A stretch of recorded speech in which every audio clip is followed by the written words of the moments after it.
Hi, all the participants, and welcome to our Asia Virtual Academy for the second week of a lecture series. And today, we are proud to present the Dr. Nong Thuy from Nong University of Vietnam. He is the head of the Office for International Cooperation in Vietnam, and he has been teaching in the Faculty of Economics, Nong University since 2001.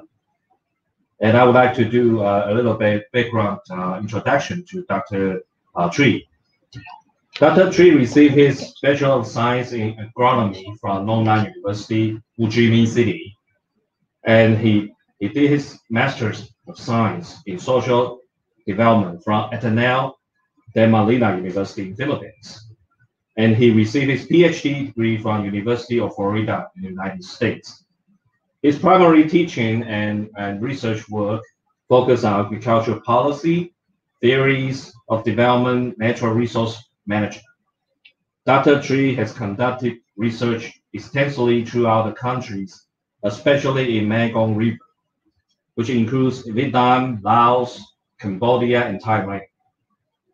And his area of specializations include agricultural policy, food security, research methods in rural development, and rural studies. So today his topic will give us about the biodiversity and the food security issue. You know, now in Taiwan, we encounter a serious drought issue because of the climate change. Now in the central area of Taiwan, has already stopped 2 days water supply per week. So it's a very serious crisis. And then yesterday I talked to Dr. Thuy about the situation in Vietnam. He also mentioned that it's also a serious crisis, especially for food production. And so we know that we live in the area of Asia. So rice is quite dependent on the rice as our primary food. But as you know that the food production, especially for rice, requires a mass of water supplies. So of course, Dr. Thuy has done a lot of research concerning the adaptation strategies in response to climate change. For example, like a rice producer, he has done some research on alternative wetting and drying water management techniques. So without further delay, we proudly present Dr. Thuy, and the floor is yours, Dr. Thuy. Thank you very much. Okay, thank you very much, Ding Wu, for your kind introduction. Good afternoon, everyone, and it's my great pleasure to be here with you today to discuss about the role of biodiversity in food security. So this is, I hope that in about less than an hour, I can provide some food for thought, and after that we can have a discussion. If you have any question, that we can discuss. So here's the outlines of my presentation today. First is the introduction, and the second section I will talk about what is biodiversity and why is it important, and what is food security and what is its dimension. And the main part of the presentation will be how can biodiversity can contribute to achieving the Sustainable Development Goals. And I will introduce a bit about the Commission on Genetic Resource for Food Agriculture. And the last part I will discuss about what needs to be done in the future. So as the world population continues to rise, the new ways are needed to increase agricultural production, improve the food supply chain, reduce food loss and waste, and ensure access to nutritious food for all at on time. And according to FAO, IFAD, UNICEF, WHO, the data in 2020, more than 690 million people are affected by the hunger today. Is the equivalent to 8.9% of the world population. An estimated billion people in the world did not have enough regular access to the safe, nutritious, and sufficient food in 2019. And you know that food insecurity can worsen diet quality and consequently increase the risk of various forms of malnutrition, potentially leading to the undernutrition as well as overweight and obesity. So you can see in this graph that the moderate or severe food insecurities affect 1/4 of the world population. And 1/2 of the people affected by the moderate and severe food insecurity in the world are in Asia, and more than 1/3 in Africa. That's also depend on review by the data from FAO and in 2020. The data is in 2019. So what is the biodiversity and why is it essential, is important to food and agriculture? So first, biodiversity is biodiversity is a variety of life, genetics, species, and ecosystem levels. And it is a range, a variety of earth plants, animal, microorganisms, and is vital to food security.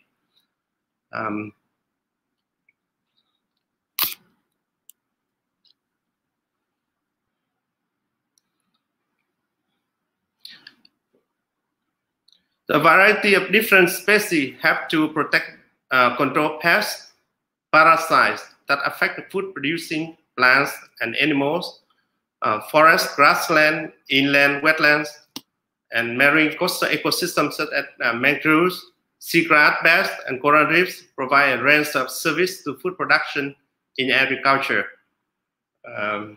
You can see, I hope that you have experienced a very famous place in the terrace fields in Mù Cang Chải, Vietnam. This, the picture has become famous when people talk about the ecosystem in Vietnam. So according to data from FAO, so there are an estimated about 6,400 mammalians and 11,000 avian species. And among them, 40 mammalian and avian species have been domesticated for food and agriculture. Globally, 391,000 plant species have been identified, and over 6,000 species have been cultivated for food and agriculture. Fewer than 200 species have significant production level globally. We have the number of tree species in the world estimated is about 60,000, and about 2,400 species are managed for products and for service, and 700 species are included in tree improvement programs. In aquaculture, it's estimated that there are over 160,000 fish and aquatic mollusks, crustaceans, and etc. And 694 species are reported to be farmed.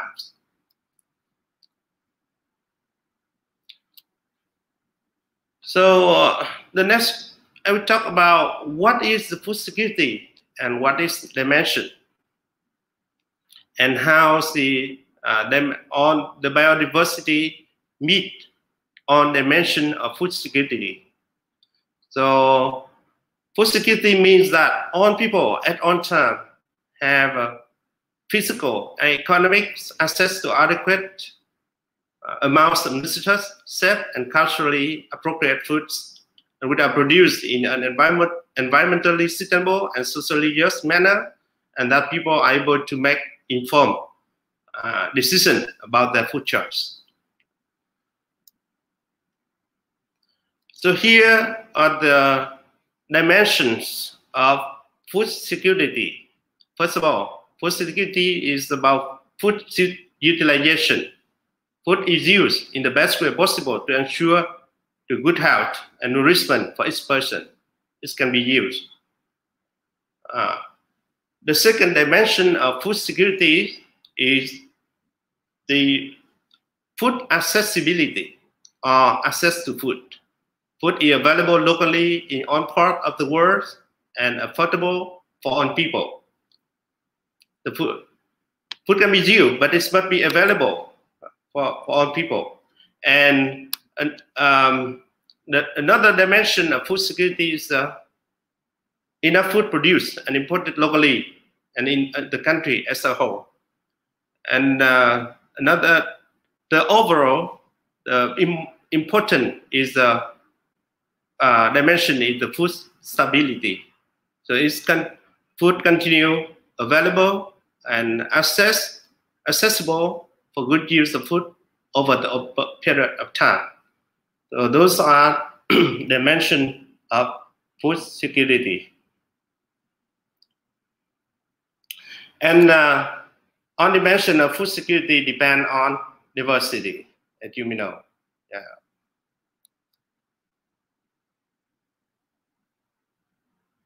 Here are some cases and some case study and some example of how the biodiversity contribute to the food security.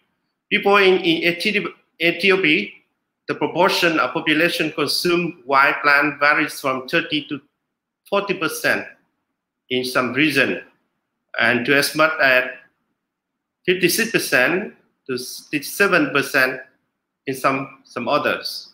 So over 50% of the population in the country of Gambela region consume wild meat.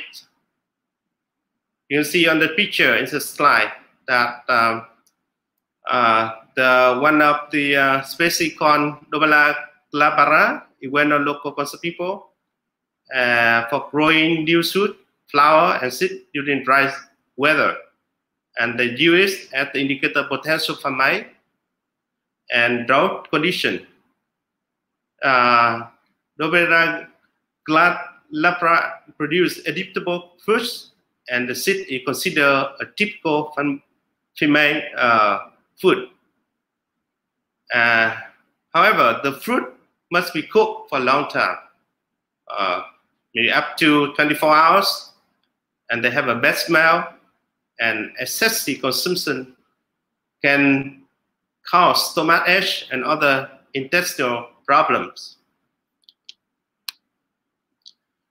Another one is Andelia ellenbecki is a poisonous plant and has medical property.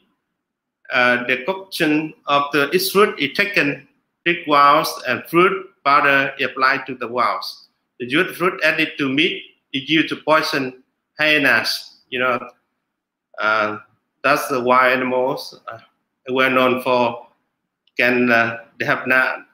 Hyenas can attack the cobra, you know, without any hurt. And in Ethiopia, the leaves are eaten as vegetable. So those are some examples of the local species that can be used for the local people.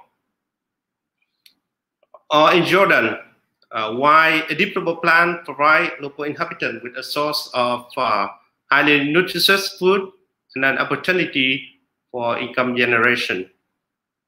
The country National Center of Agricultural Research Attention had documented more than 100 edible wild plants which are utilized by local community as food, salads, spices, or traditional medicine. So in the table, you can see that the list of 10 wild edible plants from Jordan, and some picture that we collect in the internet. is also the long list of the edible plants, wild plants. In Kiribati, the consumption of wild staple food such as giant swamp taro and breadfruit increased in time of emergency, and when there are shortage of imported food, usually rice. So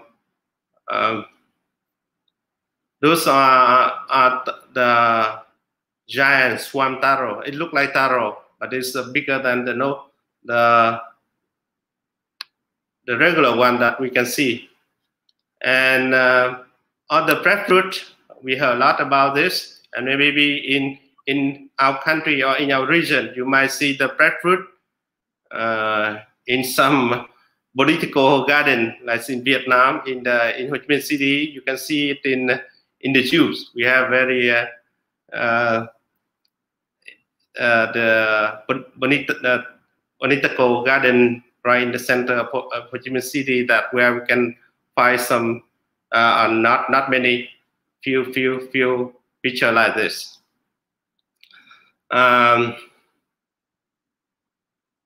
So in Nepal, wild food are especially important for some tribal groups. For example, Chaban, Raji, Pankasya, or Rote, with wild food constituting approximately about 25% of their diet. So there's some botanists had identified some wild food species used by Chan people from the work of Thapa and Kesap on the food culture contribution why edible neglected plant species.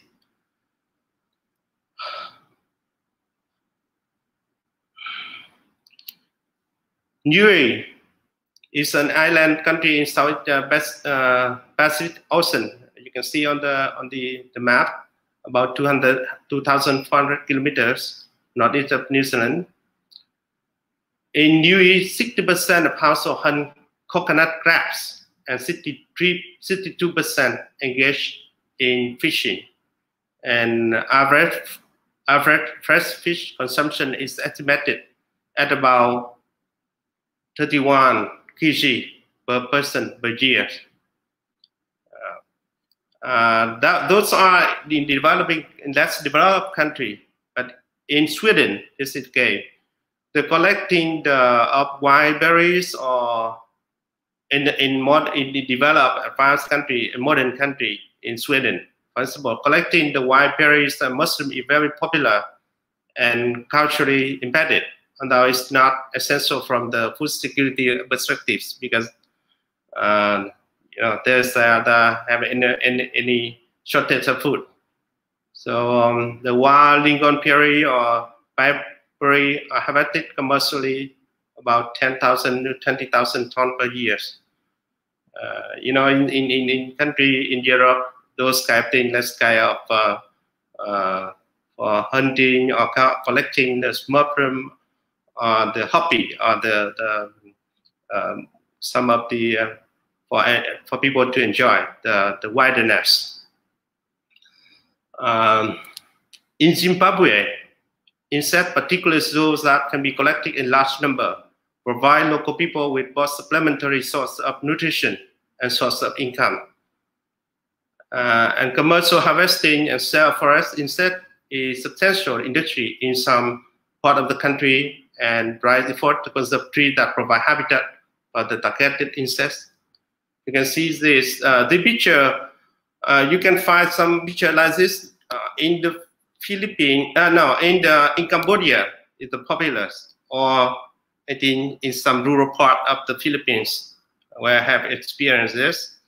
When if you go to Siem Reap, you go to the Angkor Wat, along the way from Phnom Penh to Siem Reap, you see many people make many taps. It's include the tank, plastic tanks, and at night they just turn on the light, and in the morning they can harvest this kind of food, insect. So it locusts, or termites, then you can easily see that those products is are sell on some tourist spot, like in Siem Reap, in Angkor Wat. You can see that people will ask you to try some insect that that's very special.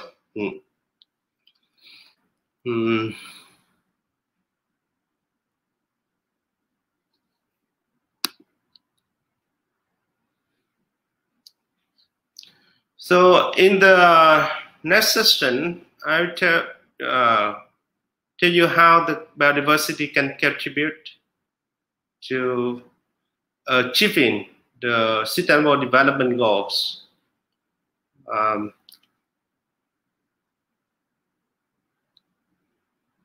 So there are 17 Sustainable Development Goals that set by the United Nations, and it looks like that biodiversity can contribute on the goals, like no poverty, zero hunger, good health, or equity, gender equality, climate action, lie below. So what almost every goals in the SDG, especially in the Sustainable Development Goal number 2, which is zero hunger. So how the diversity of genes, species, and ecosystem can contribute to achieving the Sustainable Development Goals number 2. The first objectives of the goal is to end hunger and ensure access to the food for all year round. So we see that biodiversity underpins on food supply, both by directly providing food products and by creating the condition in which food production can occur. And utilizing a range of species and within species diversity have to ensure continuity in the food supply at the condition change with the season or because of the shocks such as drought or disease outbreak. It's allow producer to adapt their livelihood strategy when faced with environmental or economic changes. For example, the change in climate and in consumer demands.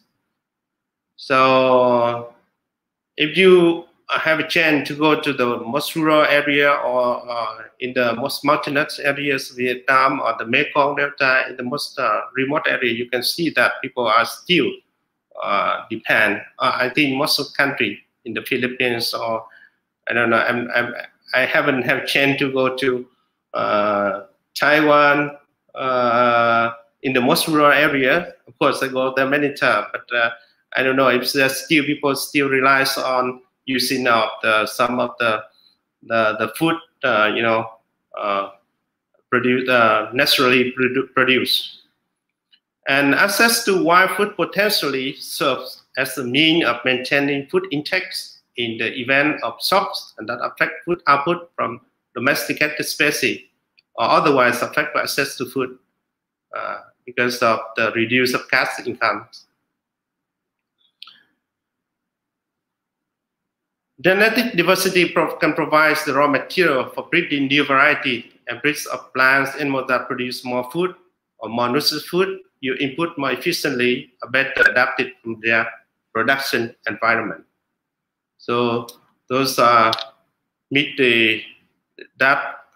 those facts explain how the objective, the hunger and ensure access to food on year round can be met by the biodiversity. But the second objective of the SDG 2 is that as well enabling increase the quantity of food available, biodiversity can also play a vital role in terms of providing well-balanced diets. Consuming products from wide range of species, varieties, and breed have to ensure that they contain all the vitamin and mineral needed for the healthy life.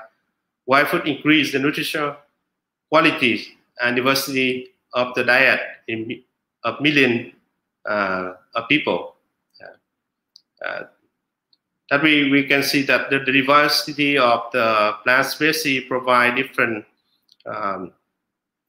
can make the diversify the diet of the people, especially the wild food. That's why nowadays in the modern societies, not only the poor people, but the rich people also want to have those kind of products that can improve their health. The third objective is to double productivity and income of small-scale food producer. So small-scale producers are often highly dependent on their local ecosystem for the supplies of the input they require, the water, livestock feed, and they need crops and animals that are well adapted to the often harsh environmental conditions in which they operate. And biodiversity make production system more resilient to shock and provide options for adapting them to change. Where plant genetic improvement program can access to a wide range of genetic resources and can help small-scale producers increase their output or deal with emerging challenges. And growing multiple crops or combining crop, livestock, fish, or tree production can give rise to synergy and efficiency in the use of the resources. So we know that the like rice production, in dry production, we in the Mekong Delta we have a very well-known and the center for what we call the gene banks. We collect all the gene on the varieties of rice and preserve there, conserve there. And those genetic banks can be used for future. For instance, the gene can be used to in the future to produce or to make more resilient species rice variety that can to cope with the salinity and climate change in the region, and those are very important, and it's in the strategy of our government also. Try to in many years in the past we already, because Mekong Delta have a very wide range of rice varieties, including the wild one. There's some varieties that we call the floating rice, and when the flood come, the rice just follow the float, and people just in the harvesting season, they just come and collect it, and it's no longer there because of the development and the change and environment. So, but the gene bank, the gene that from those kind of rice, very high resistant to flood, resistant to drought, resistant to insect and disease, are collected and conserved in the gene bank. So that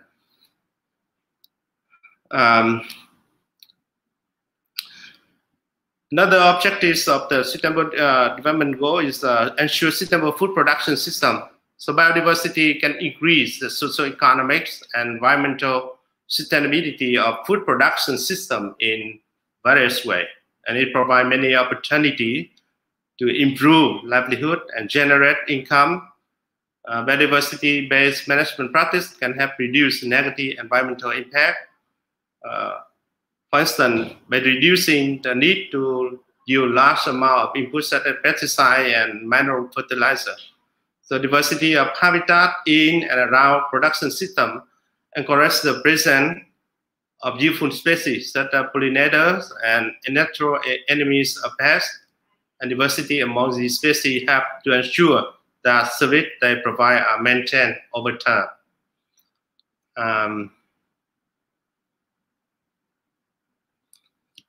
The last objectives in the Sustainable Development Goal number 2 is to maintain genetic diversity of cultivated lands, plants, and farm animals. So this target relate to directly conservation of domesticated biodiversity. Genetic diversity within species is the raw material for evolution of natural selection, and for breeding programs aimed at developing plants and animal production population that can produce more or are better able to cope with the harsh condition. So that's explain how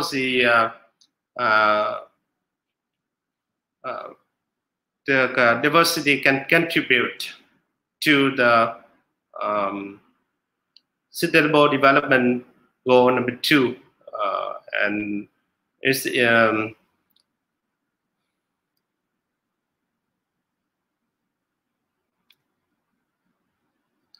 because of the importance, with that importance of the diversity, the United Nations have a commission on genetic resources for food and agriculture, and with 180 countries and the European Union as its member, the Commission on Genetic Resource for Food and Agriculture, well known as the CGRFA, provide a unique intergovernmental forum that specifically addresses biological diversity for food and agriculture.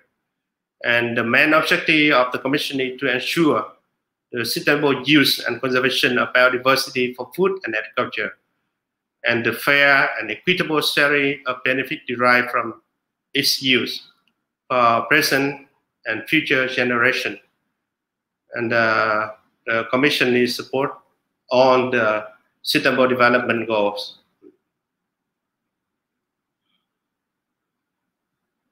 So with all of that, so what should we do? What needs to be done? So first of all, we need to need to increase awareness about the importance of biodiversity for food and agriculture, to food security and nutrition, and build capacity to manage it sustainably. We need to conserve the ecosystem, species and genetic diversity that contribute to food security by managing them sustainably at production system level, and by tackling broader threats to their survival.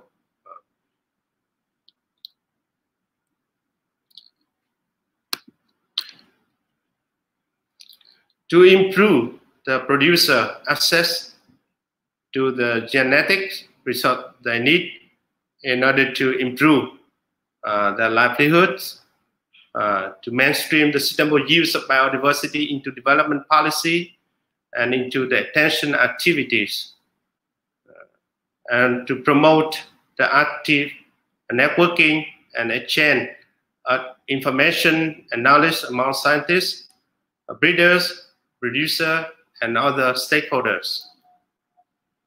Okay, so it's my presentation, and thank you for listening.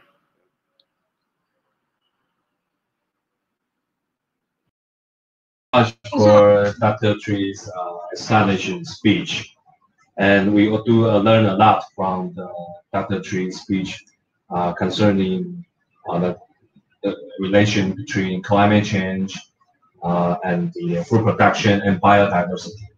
So yeah, so before we enter into the question and answer time, I would like to, because we have some guests from our partner university. So this Dr. Dimson is the head of the Office of International Affairs from Bicol University, Philippines. So would you like to give us some greeting message and any comments or your question concerning the Dr. Thuy's speech? You have the floor. Okay, Thank you very much, Dr. Wu. Good afternoon, everyone. It's actually our great pleasure as we are honored to be part of this big event, to be co-hosting this innovative internationalization project along with the top universities in Vietnam, Indonesia, in India, and even in Taiwan. Indeed, these Asia Virtual Academy 2021, the Global Studies in Sustainability lecture series, I would say that it's very substantial and very imperative considering the call of time. And this afternoon, we talk about biodiversity and food security. We are aware that healthy biodiversity boosts resilience of food systems. And since biodiversity directly contributes to food security. In this aspect, I would like to share that the Philippines location along the Pacific Ring of Fire near the equator makes my country, the Philippines, prone to earthquake, volcanic eruptions. We are also frequently visited by typhoons, considering that our geographical location is we are facing the Pacific Ocean, where the world's strongest typhoons are being brewed. So definitely the food systems or the food security is, at stake in the Philippines. So I do believe that the talk of Dr. Thuy on trying to boost a healthy biodiversity towards food security. And of course, we are actually doing favor to the United Nations on its quest for sustainable development goals. So I am very, very happy to be part of this virtual event. So for and on behalf of our university president, Dr. Arnulfo M. Mascareñas of the Bicol University in the Philippines, we would like to say thank you very much for allowing us to be part of this grand virtual event. And of course, we say congratulations in advance for the coming lecture series. And I'd like also to plug and grab this opportunity. Next Tuesday, it's going to be our time. Professor Maria Crescia Banyares will be talking about startups, talking about startups or the incubation or the innovation roadmap of the Philippines as a golden ticket to inclusivity. So you better watch out for that. So thank you very much, Dr. Wu, and of course, congratulations, Dr. Thuy, for a wonderful talk. Good afternoon. Okay. Thank you very much, Dr. Dimson. Yes. Okay. Thank you very much for Dr. Dimson's welcome message and for your insightful comments concerning Dr. Thuy's speech. Yes. Well, maybe I should a little bit briefly introduce myself. Yes, because for the last week's opening remark that we invite our presidents to have this welcome message to all the participants. And as an organizer for this Asia Virtual Academy, my name is Xinhao Wu. I'm the Dean of Office of International Affairs of the National University of Kaohsiung.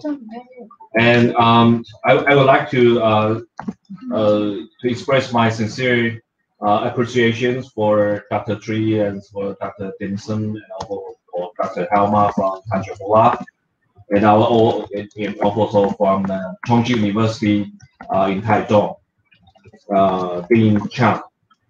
I would like to say that this Asia Virtual Academy concept is originally from our partners' invitation. I think they invite us for any virtual exchange opportunities with them. Fortunately, I think in Taiwan, we are not that affected by the pandemic. But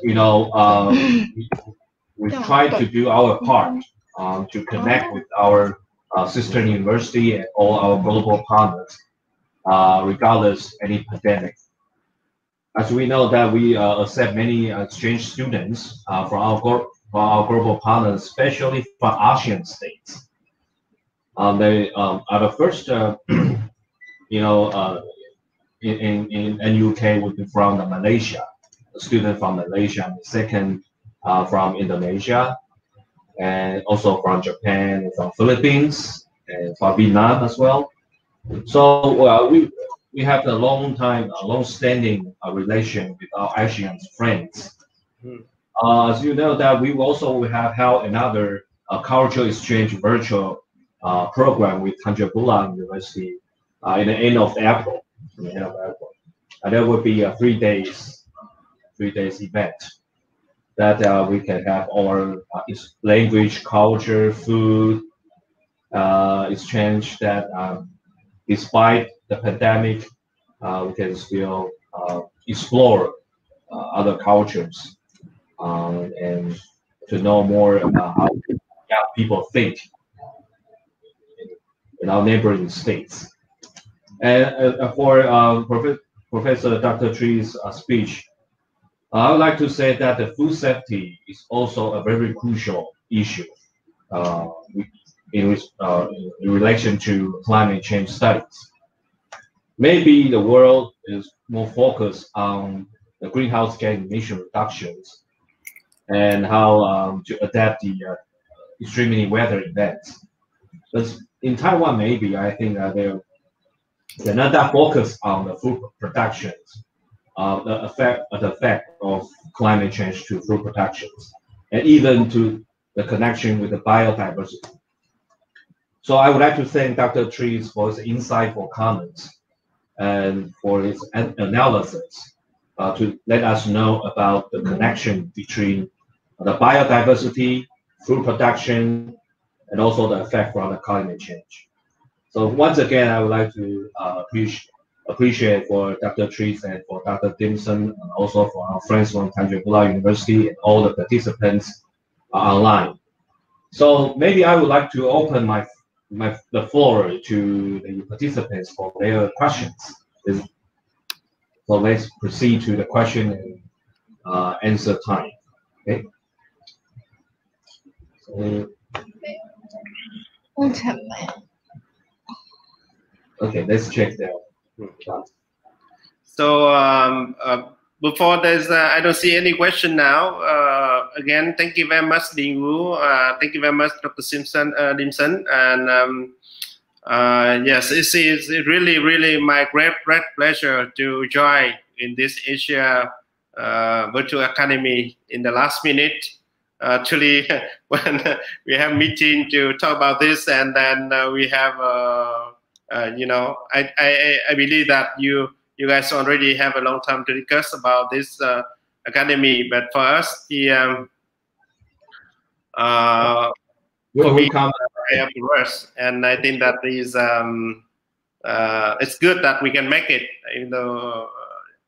All right, so my university is established in 1955, and it's also do a lot of, you know, we known at the University of Agriculture and Forestry, where the we must say that this is the one of the biggest and largest university of agriculture in the south.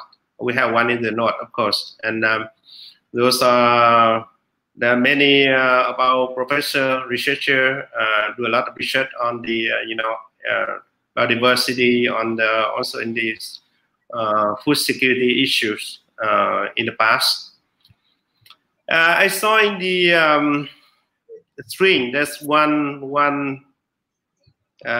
question about the GMOs. That's very.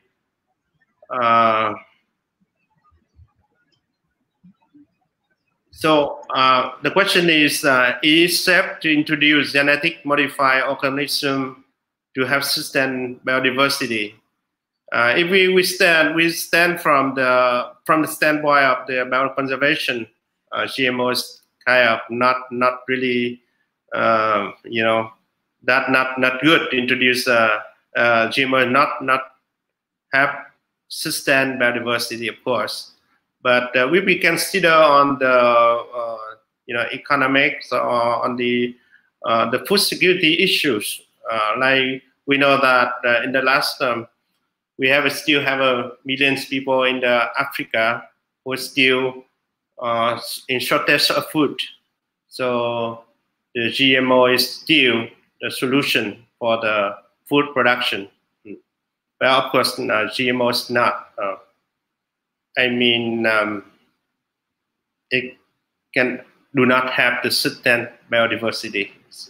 Actually, we have what we call debate for the years, where there's people who are really pro the GMO and someone who's against the GMO. And this is really, there's not clear conclusion about that. But of course, taking the perspective, the perspective that I'm taking, so the GMO is not certain biodiversity. That's my answer.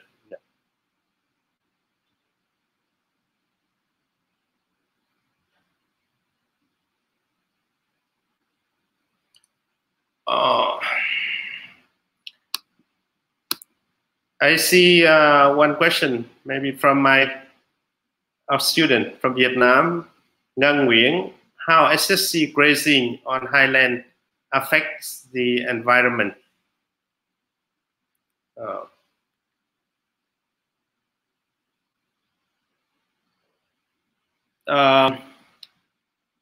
Yes, actually the Vietnam's the Central Highland of Vietnam is well known for the unlike the other countries, the highlands in Vietnam is more the people are more focused on the coffee on the industrial crops like coffee plantation, rubber plantation, or tea plantation.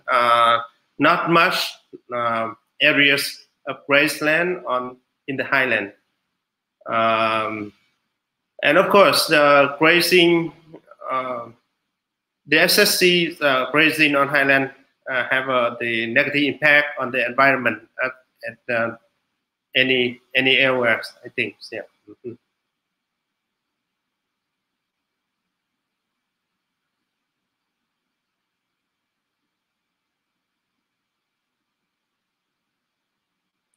I got one question from Arina and Salazar. Aside from human disregard for the intrinsic values of biodiversity, what else do you think are the challenges we face in improving biodiversity?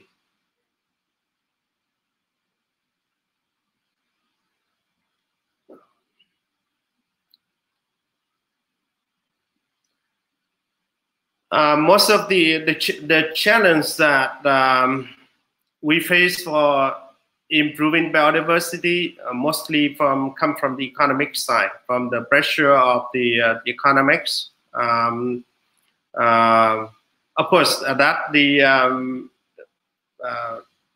if we evaluate the right about the intrinsic value of biodiversity, the story may be different.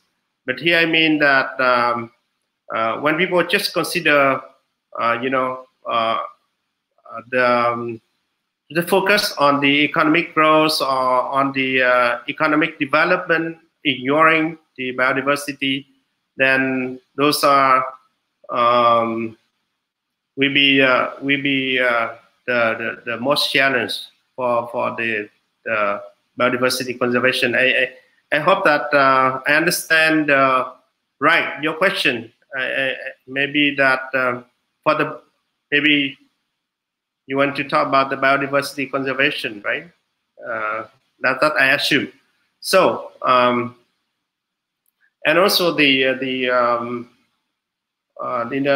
natural resource management in the modern theories, it's emphasize on the institutionalization, the process of the natural resource management. So where there are some government policies or some creation of the the space, that not ecosystem policy can be the danger to the biodiversity conservation. That's my comments. Yeah. Okay. We have also some questions ahead. So please, Dr. Thuy, would you like to choose which priority question you'd like to ask? And how would we come? Yeah. Which Okay, question? I got one question. It looked like interesting question from Yobel or Adian. How would we become self-sufficient in food production while maintaining the extant biodiversity this time of pandemic?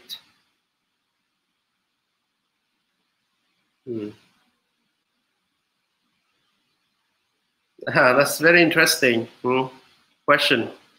Yeah, how would we become self-sufficient? You know, during the lockdowns, I don't know. I think that maybe the same in Taiwan and in the Philippines and in Vietnam. So maybe many people just want to leave the city, the urban area, and go back to their hometown, or even they stay at home, but they use. Actually, this morning, I also hear from a story from NPR. The same in the United States, that many people just want to go back to the rural area and they cultivate themselves. They clear the path and areas of forest, and they plant, the trees. They plant the vegetables, some herbs, some vegetables themselves.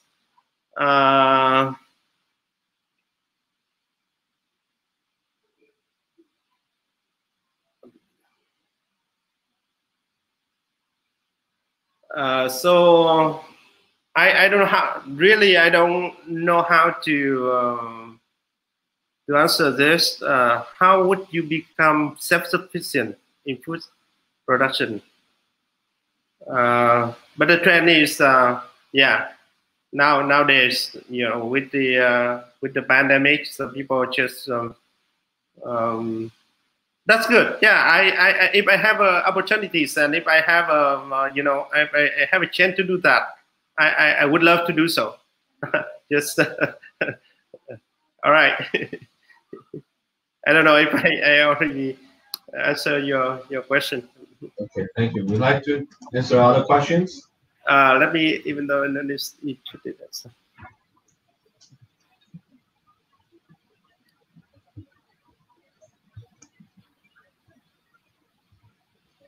Okay, this is Nguyễn Văn Linh.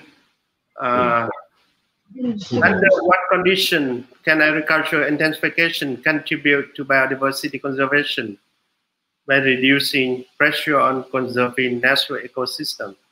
Interesting question.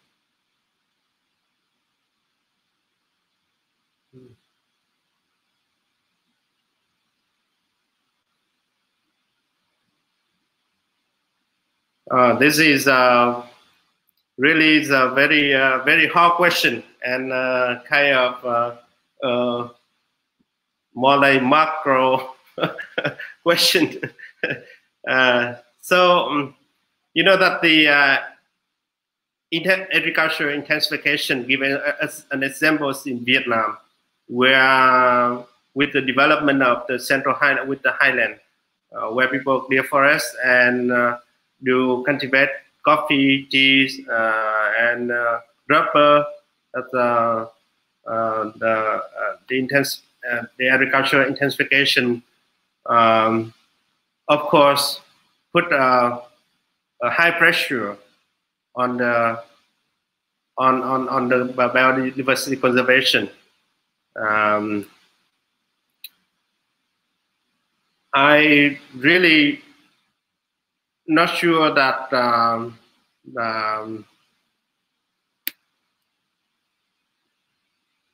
how to answer this question, but I think that given the context, the context of Vietnam, like now we have already, you know, the trend is so far. It's already put, the government already put a lot of, you know, the agriculture strategy, put a lot in the past already, move people from the lowland to the upland, do a lot of agricultural intensification, produce a lot of, you know, commercial crops, and by converting the natural ecosystem already. And so now the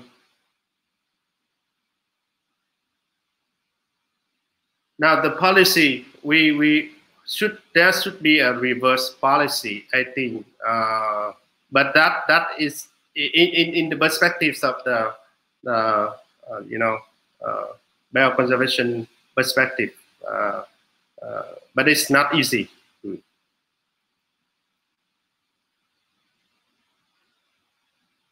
How so?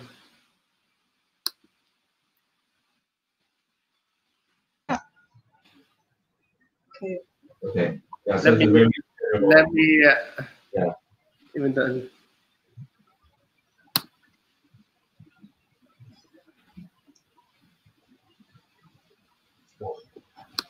yes, gem line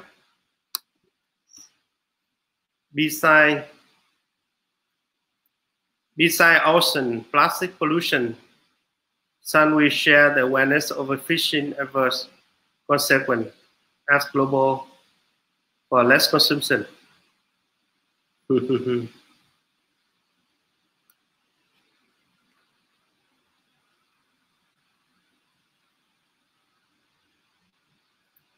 Yeah, you know, it's difficult to, you know, from the perspective, economic perspective, yeah, it's difficult to tell people that they consume less, or of course that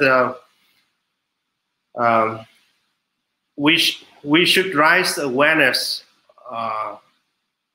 of the fisherman with the fisher on the ocean fishing, of course, yeah.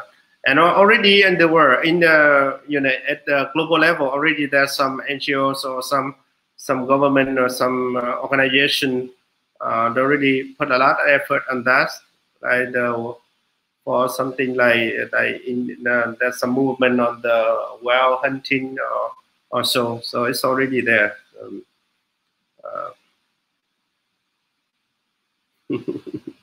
Thank you. So other questions? I think there are many questions, and it's very intellectual. Another question, I think that it's Ria Cortez from the Philippines. Maybe Dr. Dimson can. The question: how can a household or the community ensure food security during the pandemic, especially in rural areas?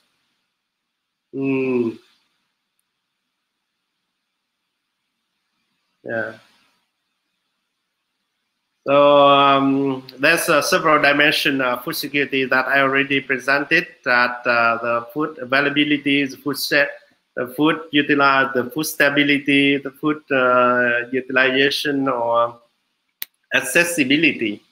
So it's it looks like that you are more concerned with the food accessibility. I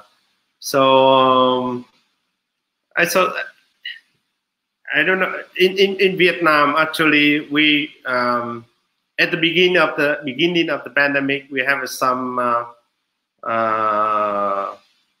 you know, some people helping some areas that some the poorer people in the city by organize some what we call the ATM. ATM is for money, but it's just rice ATMs. So the people who are lack of food, they can come to the ATM and get the rice, the amount that enough for them to use at the beginning, and those are on the news around the world. On that communities action in Vietnam, and it looked out like that it have a lot for the poor people, poor household in Vietnam. And of course, our government also have a very high commitment on that. Actually, a very strong measure against the pandemic, together with some of the high commitment to solve the problem, food security problem for the people, household, and community. So that is in urban areas, and in the rural areas, that the question become very tough. But it looked like that. You know, at the beginning of the pandemic, there's a BBC report on and they give a good number of how much food produced have been wasting, like the milk, vegetable, beef, you know, where the supermarket cannot consume, and you know they have to, all of those things the produce are not in use and become wasted. So but for the the same here in Vietnam also. When the pandemic, we have where we cannot export many productive farmers that produce in the rural area cannot be sold nowhere, then it's stuck there, and that also a crisis for the household and communities. And back to your question, I think that maybe the household and communities in rural area have to, you know, do some subsistence farming again. I mean, not really subsistence, but again, they can produce their own food. And of course, the government must have some measure on this. Yeah, thank you very much for bringing this food bank concept. I have one question. How are your thoughts of the effect of GMO biodiversity with the farmer enhanced selector? I think this one already we discussed earlier.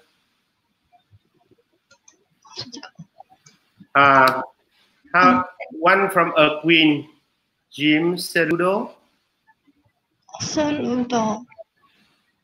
Yes. How do the current effects of changing climate and weather affect crop production, and how does it affect food sustainability? Those are really the big you know, issue now. So, given the example,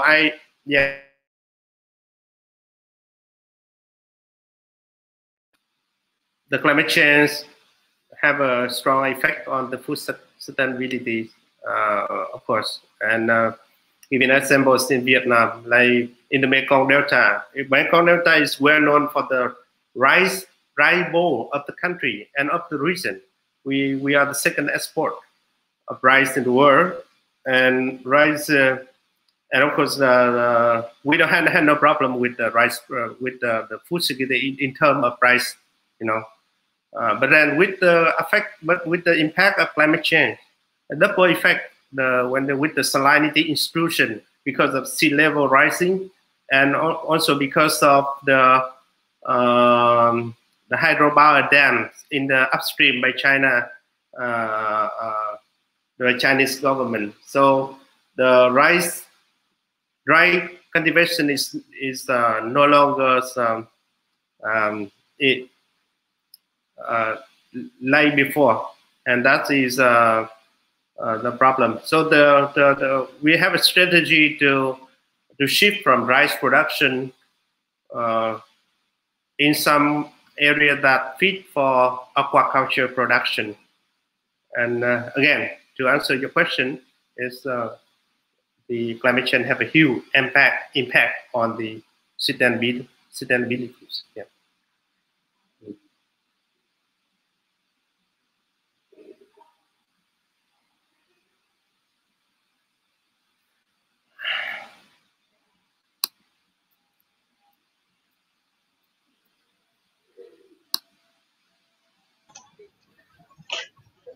So are there other questions? There's another.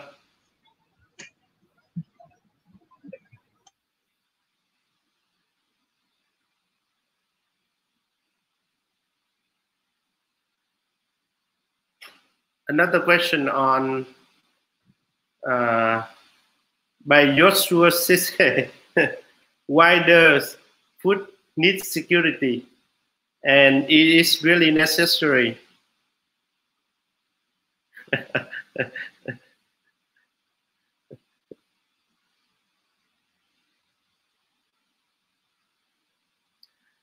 All right. So first of all, when we talk about food security, we understand what is the food security. There's as I mentioned in the slide.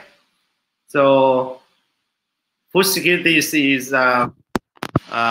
that all the people at on time they have a physical and economic access to adequate amounts of nutritious food, safe and culturally appropriate. Why culturally appropriate? Like for the Muslim people, they have they need like halal food or so on. So food security, I don't know how you that is about to secure food for the people, and of course it's the necessary, of course. Yeah.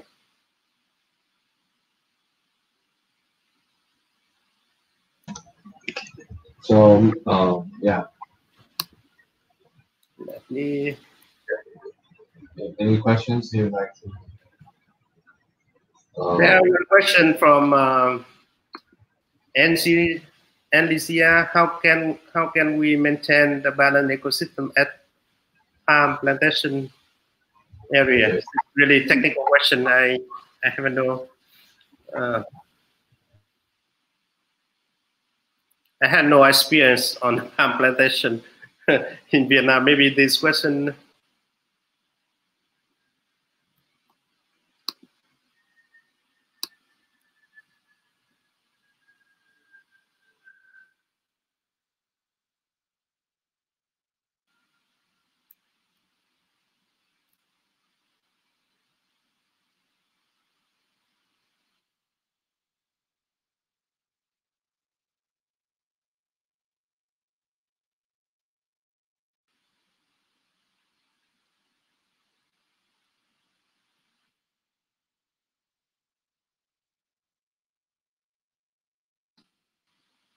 There's one question in by Aaron Suhartono. Even though Indonesia is treated as an agricultural country and have biodiversity, in reality, I think this is actually that's just a comment, not a question. All right.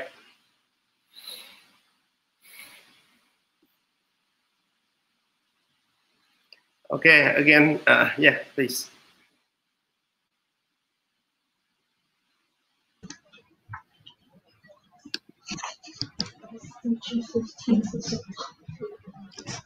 There one more question just coming. I think maybe the last one I can take.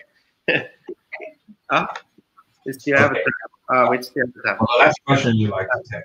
How can we protect biodiversity while attending food security during this pandemic, knowing that scarcity of resource is evident in numerous areas of the world, particularly in Africa?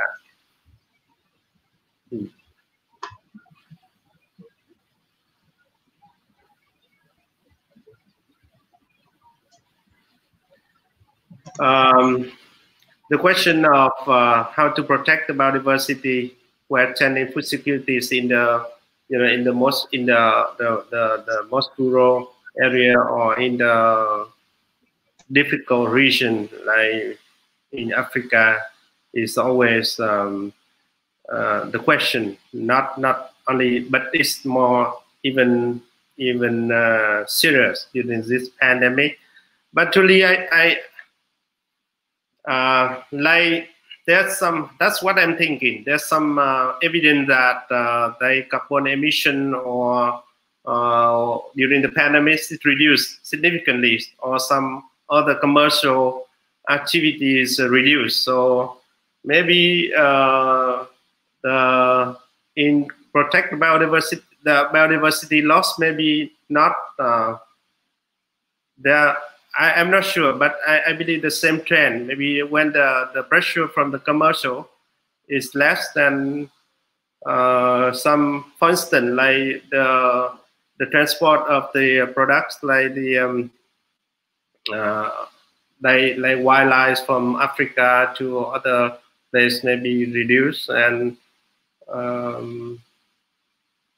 don't think so. The answer is always there's a conflict between the biodiversity conservation and food security in the larger scale, but in of course in the community level we can have a kind of compromise, and there's some evidence that the community itself and the household living in the forest, they protect the forest and they protect biodiversity, and they can to secure their food supply, the food supply. Yeah.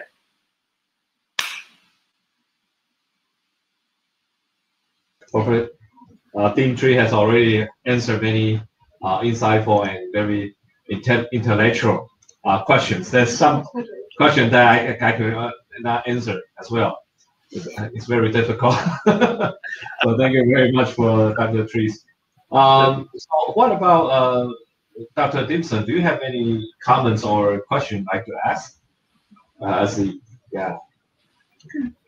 特别开心。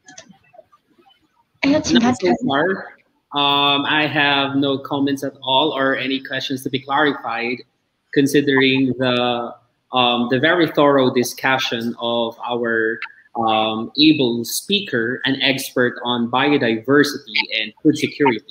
So like what I just shared a moment ago, that this is very timely and indeed very imperative for us to learn from their best practices in Vietnam.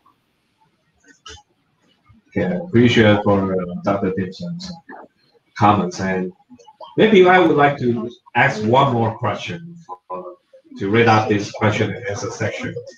As we know that the wildfire events occurred, especially in Asia areas, especially like Australia, even in Northeast Asia or Korea, for example, they have a very serious wildfire event.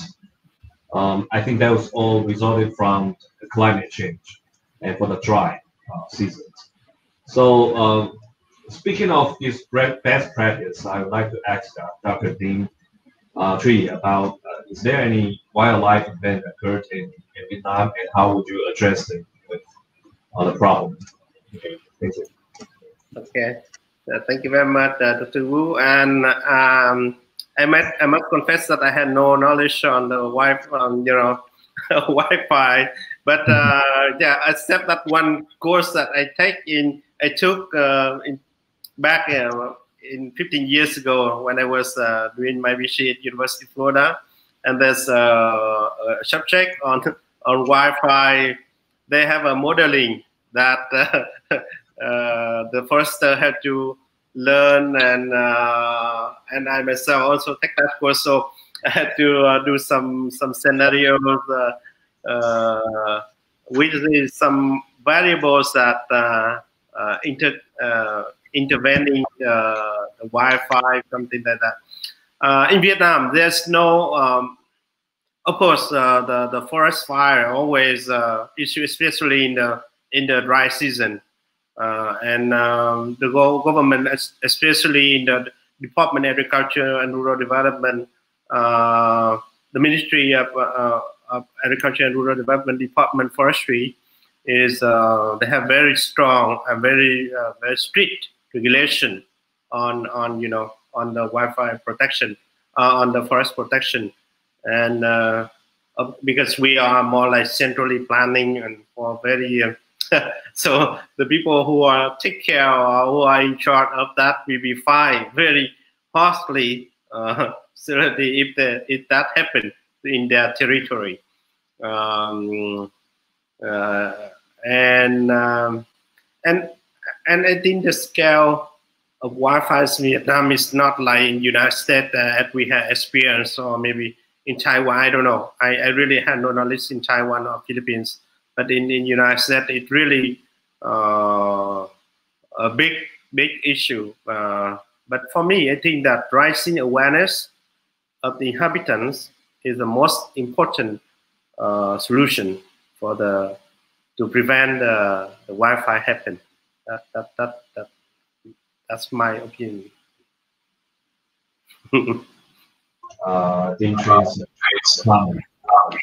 Yeah, I mean, in Taiwan, we normally do not have not yet encountered wildfire issue because of the humid weather in Taiwan.